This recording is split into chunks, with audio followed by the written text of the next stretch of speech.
അപ്പോൾ ഫ്രണ്ട്സ് 4 മണിക്കൂർ പണി കിട്ടിയ കഥയാണ് ഇവിടെ ഒരു മിനിറ്റ് കൊണ്ട് വർണ്ണിക്കുന്നത്. ഇവിടെ സങ്കടകരമായ കാര്യം എന്താണെന്ന് വെച്ചിട്ടുണ്ടെങ്കിൽ പണിയെപ്പറ്റി ഒരു ധാരണമില്ലാത്ത ആളുകളാണ് നമ്മുടെ സൂപ്പർവൈസർമാരും മാനേജറുമെല്ലാം ആവുന്നത്.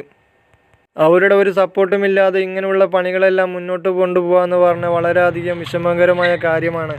ഒരു പണി അതിൻ്റെ പൂർണ്ണതയിലെത്തിക്കാൻ വളരെയധികം ബുദ്ധിമുട്ടാണ്. അതിനിടയിൽ കിട്ടുന്ന ഓരോ പണികളാണ് ഇങ്ങനെയുള്ളതെല്ലാം.